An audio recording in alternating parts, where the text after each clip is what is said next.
بسم اللہ الرحمن الرحیم۔ بسم اللہ الرحمن الرحیم۔ السلام علیکم ورحمۃ اللہ وبرکاتہ۔ عزیز طلبہ، آج التبیان فی علوم القرآن کا سبق نمبر 151 ہے، اور اس سبق کے اندر ہم اعجاز قرآن کی دوسری وجہ نادر اسلوب، یعنی جو ہم نے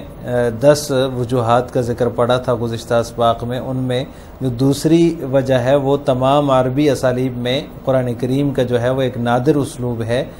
آج کے سبق میں ہم اس کی وضاحت پڑھیں گے۔ اعجاز قرآن کی دوسری وجہ تمام عربی اسالیب کے برخلاف ایک نادر اسلوب ہے، چنانچہ قرآن کریم جو ہے وہ ایسے عمدہ اور پرکشش اسلوب لے کر آیا ہے جس نے اپنے حسن و جمال سے عربوں کو حیران کر دیا، اور اس میں وہ بلند پایا خصوصیات پائی جاتی ہیں جو قرآن میں جو ہے وہ موجود طرز پر کسی بھی انسان کے کلام میں نہیں پائی جاتی۔ یعنی ایسی خصوصیات ہیں جو اس طرح کے طرز کا کلام ہوتا ہے، انسانی کلام، اس میں اس طرح کی خصوصیات نہیں ہیں۔ آپ صلی اللہ علیہ وسلم نے اس کے ذریعے سے جب چیلنج دیا تو جو فصحاء کے ائمہ تھے ان کو عاجز کر دیا، اور جو بلغاء کے سردار تھے ان کو جو ہے وہ بے بس کر دیا، اور جو اہل زبان تھے ان کی زبانوں کو گونگا کر دیا۔ اور یہ چیلنج ایسے زمانے میں دیا آپ صلی اللہ علیہ وسلم نے اس قرآن کے ذریعے سے جس میں جو ہے وہ لوگوں کی ہمتیں اس میدان میں عمدگی اور فوقیت سے مزین تھیں۔ یعنی ایسے زمانے میں جب جو ہے فصاحت و بلاغت کا چرچا تھا، اس وقت جو لوگوں کی ہمتیں تھیں اس میدان میں، فصاحت و بلاغت کے میدان میں، وہ ایک عمدہ قسم کی تھیں اور وہ سب سے فوقیت بھی رکھتے تھے۔ اور یہ ایک ایسی قوم کو چیلنج دیا آپ صلی اللہ علیہ وسلم نے جن کی صلاحیتیں اس کے اندر بہت ہی بلند و برتر تھیں اس وقت۔ یعنی فصاحت و بلاغت میں، جیسا کہ ہم نے گزشتہ اسباق میں پڑھا کہ ان کو جو ہے وہ ان کا کوئی ثانی نہیں تھا فصاحت و بلاغت میں۔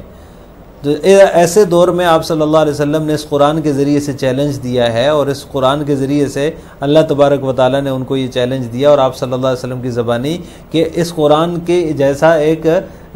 کتاب لے آؤ، یہ نہیں کر سکتے تو 10 صورتیں لے آؤ، یہ نہیں کر سکتے تو ایک چھوٹی سی صورت بنا کر لے آؤ۔ وہ پھر بھی ان سب وجوہات کے باوجود وہ نہیں لا سکے۔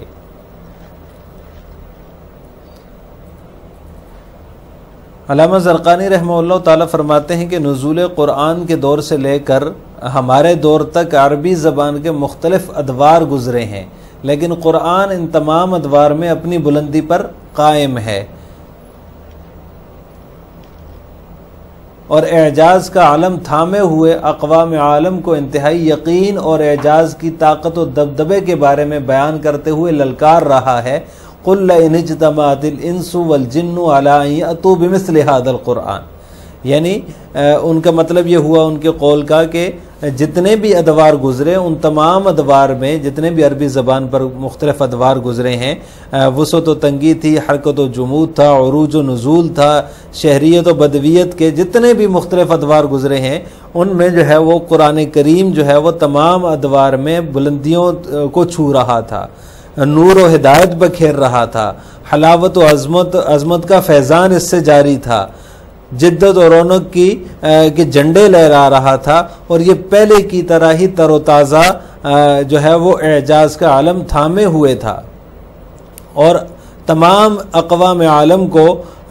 انتہائی یقین اور اعتماد کے ساتھ اور اعجاز کی طاقت اور دبدبے کے ساتھ یہ بیان کرتے ہوئے جو ہے وہ للکار رہا ہے۔ قُلْ لَئِنِ اجْتَمَعَتِ الْإِنسُ وَالْجِنُّ، اگر تمام انسان اور جنات بھی اس کے لیے جمع ہو جائیں کہ ایسا قرآن بنا دیں، تب بھی ایسا نہیں کر سکیں گے، اگرچہ وہ ایک دوسرے کے مددگار بھی بن جائیں۔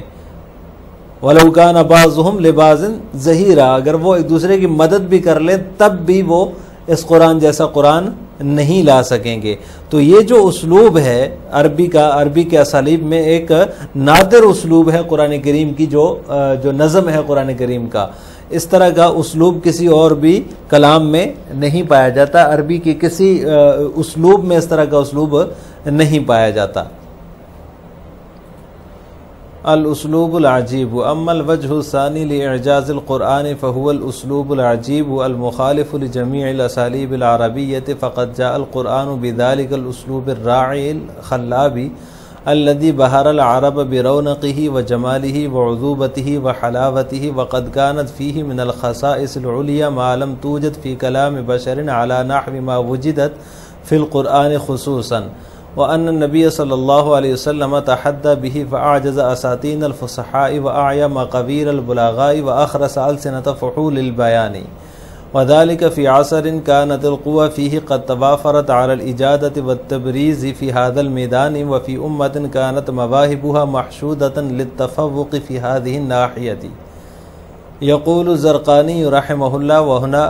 وها قد مرت على اللغة العربية من عهد نزول القرآن إلى عصرنا هذا أدوار مختلفة بين علو ونزول واتساع وانقباض وحركة وجمود وحضارة وبداوة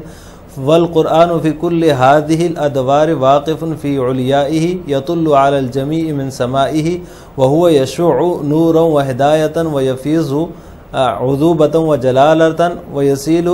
رقة وجزالة ويرف جدة وتلاوة ولا يزال كما كان غزا طريا يحمل راية الإيجاز ويتحدى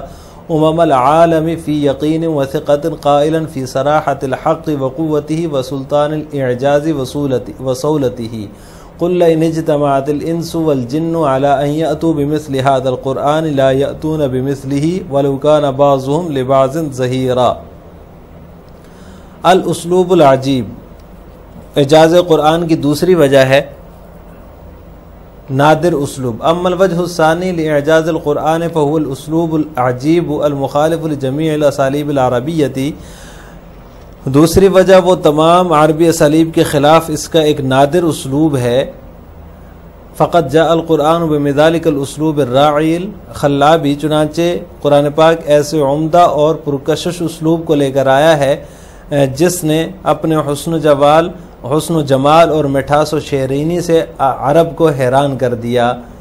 وقد كانت فيه من الخصائص العليا اور اس میں وہ بلند خصوصیات تھیں جو قرآن میں موجود طرز پر کسی بھی انسان کے کلام میں نہیں پائی گئیں. خصوصاً وأن النبی صلی اللہ علیہ وسلم تحدى به خصوصاً جب کہ نبی کریم صلی اللہ علیہ وسلم نے اس کے ذریعے سے چیلنج دیا تو اساطین فصحاء کو عاجز اور سرداران بلاغا کو بے بس اور بلند پایا اہل سخن کی زبانوں کو گنگا کر دیا. وذلك في عصر كانت القوى فيه قد توافرت على الإجادة اور یہ چیلنج ایسے زمانے میں ہوا جس میں ہمتیں اس میدان میں عمدگی اور فوقیت سے مزین تھی. وفی امت کانت مواہبها اور یہ چیلنج ایسی قوم میں ہوا جن کی صلاحیتیں اس جہت میں برتری سے آراستہ تھیں. یقول زرقانی رحمہ اللہ علامہ زرقانی رحمہ اللہ فرماتے ہیں جان لیں کہ نزول قرآن کے دور سے لے کر ہمارے دور تک عربی زبان پر عروج و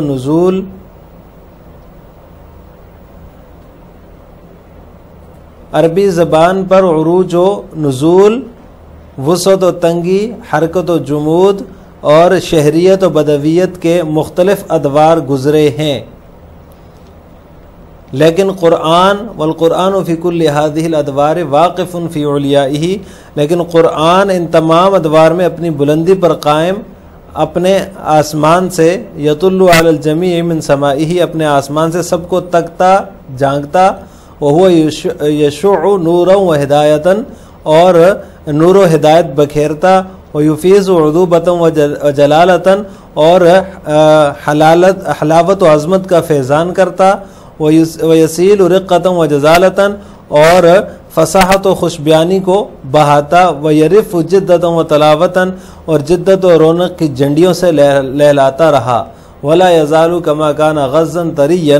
اور وہ پہلے ہی کی طرح تر و تازگی کے ساتھ یحمل رایت الاعجازی اعجاز کا علم تھامے ہوئے ہے. وَيَتَحَدَّى العالم فی یقین و ثقت قائلا فی صراحت الحق و قوته اور وہ اقوام عالم کو انتہائی یقین و اعتماد کے ساتھ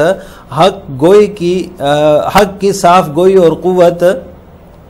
اور اعجاز کی طاقت اور دبدبے، و سلطان الاعجاز اور اعجاز کی طاقت اور دبدبے کے بارے میں بیان کرتے ہوئے للکار رہا ہے، چیلنج دے رہا ہے۔ قُلْ لَئِنِ اجْتَمَعَتِ الْإِنسُ وَالْجِنُّ عَلَىٰ أَن يَأْتُوا بِمِثْلِ هَٰذَا الْقُرْآنِ، آپ فرما دیجئے اگر تمام انسان اور جنات اس بات کے لیے جمع ہو جائیں کہ ایسا قرآن بنا لیں تب بھی ایسا نہ لا سکیں گے۔